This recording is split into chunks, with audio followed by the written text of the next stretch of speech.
என்கிட்ட ஒரு ஆள் சொன்னார், அவருக்கு ஒரு 50 வயசுக்கு மேலே இருக்கும், 50-60 வயசு இருக்கும். அவர் சொன்னார், கல்யாணம்லாம் 6 மாதம் தான்ப்பா, கல்யாணம்லாம் ஆமாம் 6 மாதம்தான், புது பொண்டாட்டியோடைய மோகம் 6 மாதம்தான் சொல்லிட்டு இப்படி தான் சொன்னார். ஆனால் நான் சொல்கிறேன், 6 வருஷம் ஆயிடுச்சு, 6 வருஷம் ஆயிடுச்சு. இன்னைக்கும் என் மனைவி எனக்கு புதுசாக தான் தெரிகிறா. கையை தட்டுங்க.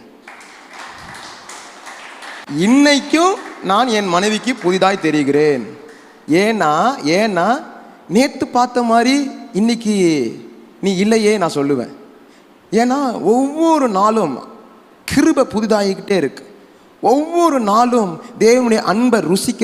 என்னைக்காச்சும் அப்பாவுடைய பிரசன்னத்தில் போகும்போது போர் அடிக்குதாங்க? போர் அடிக்குதா?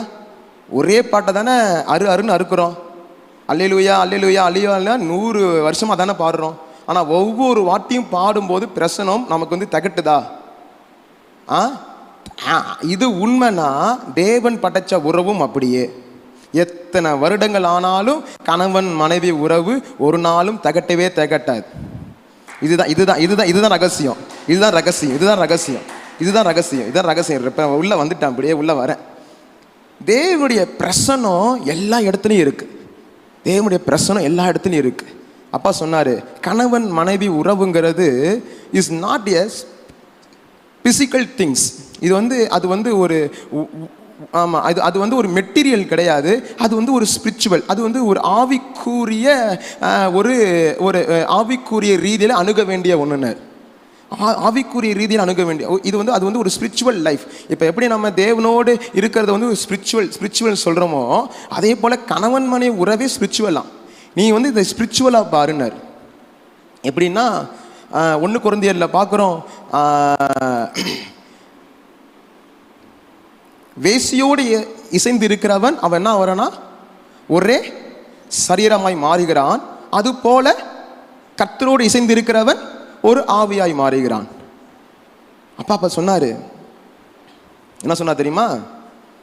அப்பா என்கிட்ட சொன்னதை நான் அப்படியே சொல்றேன்.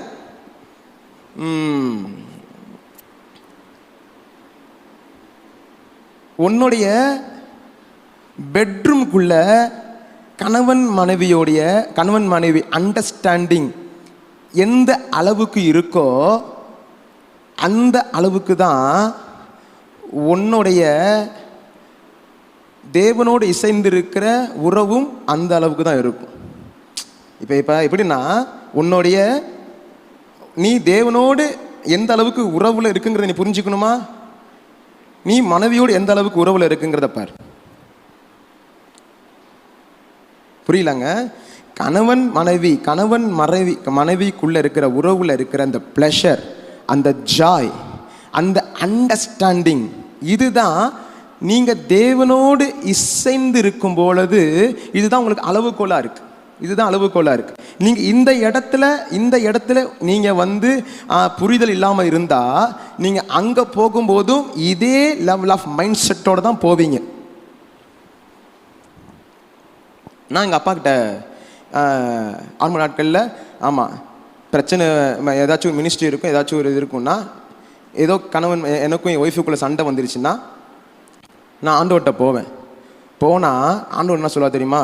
அவர் வாய்ஸை கேட்கும்போது மனைவிகிட்ட போய் மன்னிப்பை கேட்டுட்டு சாரி சொல்லிட்டு சமாதானம் ஆகிட்டு உள்ள வாம்பர். உள்ள ஃபாஸ்டிங் சொல்லிட்டு போயிடுவேன். திரும்ப வருவேன். என் மனைவி கேட்பா, அனுப்பிட்டாரான்னு கேட்பா. நான் உடனே போய் ஐஸ் வச்சு மன்னிப்பு கேட்டு என்ன சமாதானம் ஆகிட்டு உள்ளே வருவேன். ஒரு தேவ பிரசனம் நிரம்பி இருக்கும். ஒரு டைம் மினிஸ்ட்ரிக்கு நான் போயிட்டேன். ஏதோ கடைசி நேரத்தில் ஏதோ ஒரு சண்டை மினிஸ்ட்ரிக்கு சண்டையை போட்டுட்டு நான் மினிஸ்ட்ரிக்கு போயிட்டேன். மினிஸ்ட்ரியில் உட்காந்துருக்கிறேன், எல்லாரும் ஒர்ஷிப் பண்ணிட்டு இருக்கிறாங்க. அடுத்து நான் போய் பிரசங்கம் பண்ணணும். எனக்கு அந்த ப்ரெசன்ஸ் கனெக்டே ஆகலை. எனக்கு ஒரு மாதிரி வெறுமையாக இருந்தேன். அப்போ நான் ஆண்டவர்கிட்ட கேட்குறேன், என்ன ஆண்டவரேன்னு. வீட்டுக்கு போன்ட்டார். வீட்டுக்கு கால் கூட பண்ண சொல்லலை, வீட்டுக்கு போனார். என்ன ஆண்டவரே, இங்கே என்ன நம்பி இங்கே இருக்கிறாங்க, நான் எப்படி விட்டுட்டு போகிறேன்? நான் பார்த்துக்கிறேன், வீட்டுக்கு போனார். நான் உடனே பார்த்துங்க, அப்போ இதை மறந்து வச்சுட்டேன், போயிட்டு வந்துடுறேன்னு சொல்லிட்டு வீட்டுக்கு நான் கதவை திறக்கிறேன். என் மனைவி அங்கே உட்காந்துருக்கிறாங்க. அனுப்புனாரா? என்கிட்ட அவள்கிட்ட போய் சாரி கேட்டு சமாதானம் ஆகி ஒரு ஹக்கு கொடுத்துட்டு அதுக்கப்புறம் அந்த மினிஸ்ட்ரிக்கு போனேன். அந்த மினிஸ்ட்ரியில் வேற லெவல் ஆஃப் ஃப்ரூட்ஸ். உங்களுக்கு ரகசியம் புரியுதா? உங்களுக்கு ரகசியம் புரியுதா? உங்களுடைய பிஸ்னஸாக இருக்கட்டும், உங்களுடைய பொருளாதாரமாக இருக்கட்டும், உங்களுடைய மினிஸ்ட்ரியாக இருக்கட்டும், இது எல்லாமே எதை டிபெண்ட் பண்ணி இருக்கு தெரியுமா? கணவன் மனைவியோட உறவு, அண்டர்ஸ்டாண்டிங். கையை தட்டுங்க.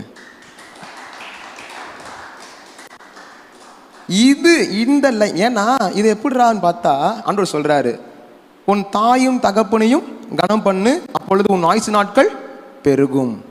ஏங்க, ஏன் ஆயுசு நாட்கள் பெருகணும்னா நான் நல்லா சாப்பிடணும், நல்லா எக்ஸசைஸ் பண்ணியிருக்கணும், நல்லா என்னை பார்த்துக்கணும், இருந்தால் ஆயுசு நாட்கள் பெருகும்னு சொல்லலாம். அப்படியும் இருந்து ஜிம்லேயே ஒருத்தனா என்னது போகிறாங்க. ஆனால் ஆண்டவர் என்ன சொல்கிறாரு, உன் தாய் தகப்பனை கனம் பண்ணு. அப்போ ஒரு ஸ்பிரிச்சுவல் கனெக்ஷன் இருக்குது, ஒரு டிவைன் கனெக்ஷன் இருக்குது. உன் தாய் தகப்பனை கனம் பண்ணும்போது, ஹானர் பண்ணும்போது ஏதோ ஒரு பெருக்கம் உண்டாகுது. நான் சொல்கிறேன், இங்கே ஒரு லைன் படி பிரியுது. ஹானர் பண்ணால் பெருக்கம் தானாக உண்டாயிரும் இயேசுவின் நாமத்து. அப்போ இது ஒரு டிவைன் கனெக்ஷன், இது ஒரு டிவைன் கனெக்ஷன். அதே போல தான் கணவன் மனைவி உறவு. இந்த உறவு அண்டர்ஸ்டாண்டிங்கில், இந்த உறவு சமாதானத்தில், இந்த உறவில் ஒன்றுக்கு ஒன்று புரிந்து கொள்ளுதல்ல எந்த அளவுக்கு வளர்றாங்களோ அந்த அளவுக்கு உங்கள் பிஸ்னஸ் வளரும்.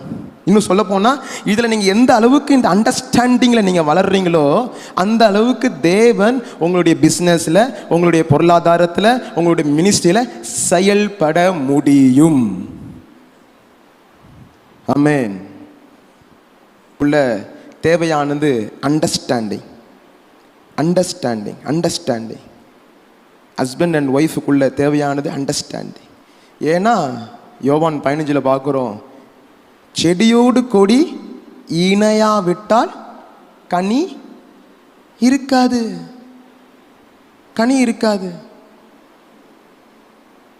செடியோடு கொடி இணைஞ்சிருக்க வேண்டியது அவசியம்.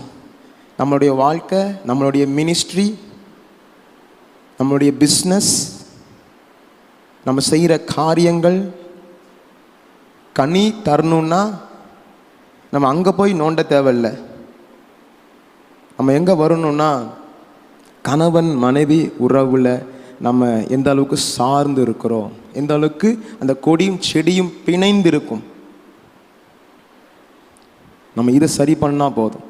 ஒருவருக்கு ஒருவர் சார்ந்து இருப்பது.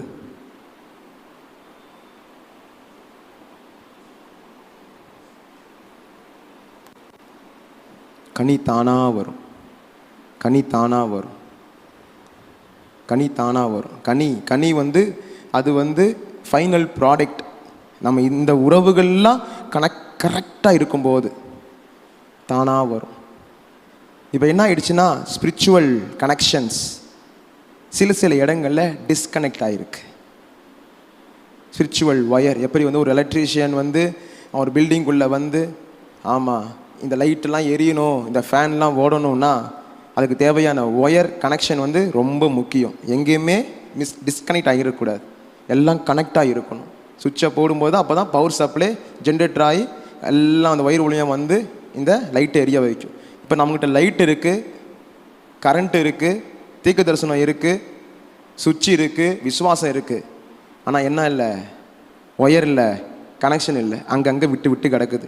நம்ம நினச்சிட்டு இருக்கோம் வார்த்தை வந்துருச்சு, தீர்க்க தரிசனம் வந்துருச்சு, விசுவாசம் வந்துருச்சு, ஆனால் பல்பு மட்டும் ஏன் எரிய மாட்டேங்குது?